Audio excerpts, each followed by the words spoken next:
Hello, everyone. This is Rick Clemons with Life Uncloseted, the podcast. I'm so excited to have you guys here. It's time for another riff and rant. And, I often call you guys closet busters and bold move makers. And as I've been going through my own bold moves for the last, lifetime, so to speak, but over the last few weeks, we have been selling and buying a new home.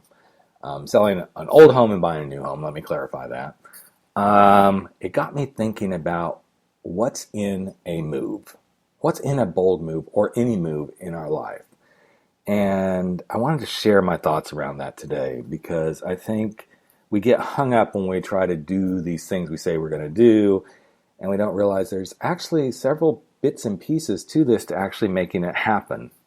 So the first thing that I think happens when we're trying to make a move of any sort, whether it's buying a new house or starting a new career or beginning to start a family or coming out of the closet or leaving a job that just isn't working, is we start with curiosity.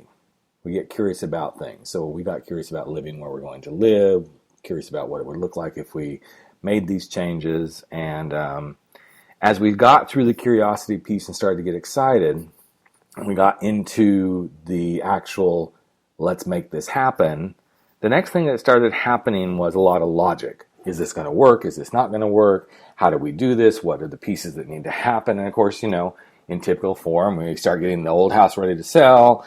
We start pulling together all the information to buy the new house, to get the loan, yada, yada, yada. But I think oftentimes this is the place that we also get very hung up when we're trying to make a bold move in life. Is the logic mind doesn't allow what I believe the third piece to be, the spontaneity mind, to be present. To me, spontaneity is so, it's just such a beautiful emotion.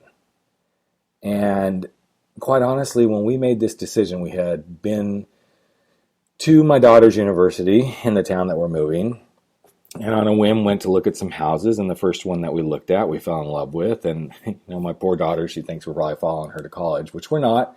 We've always loved the area that we're moving to, but that whimsical spontaneity to go look for homes is what triggered everything else to happen. And oftentimes as humans we have been told that spontaneity is, it's reckless or it's too much risk. I honestly believe that spontaneity, coupled with the curiosity, is what helps us get to the logical moves. Now, granted, for some of us, spontaneity is uncomfortable, so we have to start with logic, and then we let a little bit of spontaneity creep into the decision. However, here's my caveat to spontaneity. I'm a very spontaneous person. I love taking risks. I love doing things on a whim.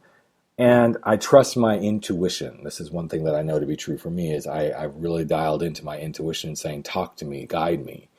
However, that can also be something that keeps me from being patient. And trust me, over the past few weeks, man, oh man, my patience has been tested. But when you realize to be in a space of making bold moves in your life, that the patience that needs to come along with that is part of the beautiful lessons that you learn about yourself. And I've learned so many lessons about being patient in this journey.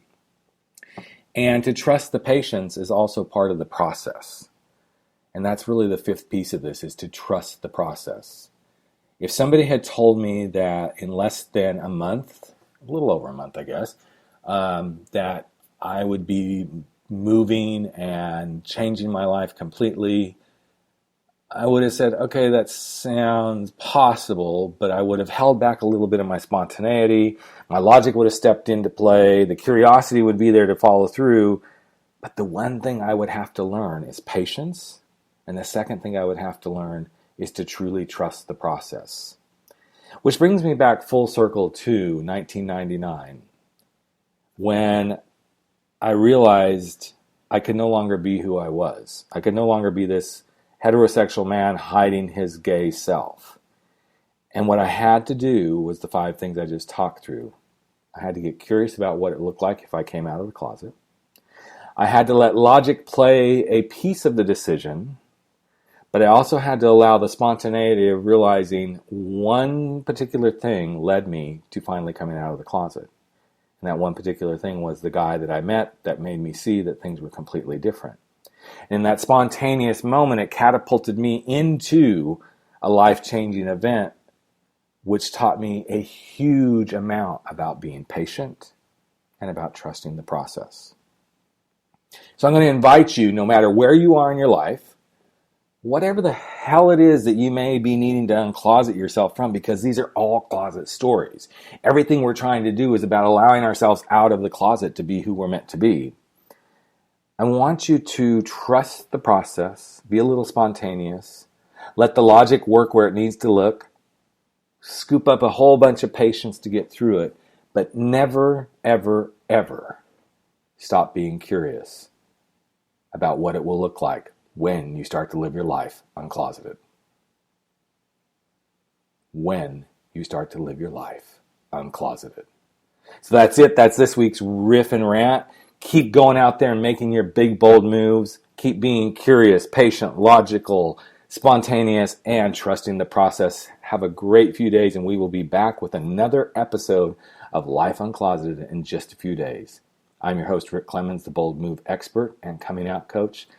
And go out and make it a great day. And if you have a closet story you'd like to share, shoot me an email at rick@rickclemons.com. Again, rick@rickclemons.com. And I'd love to share your story. Take care, everyone. Bye-bye.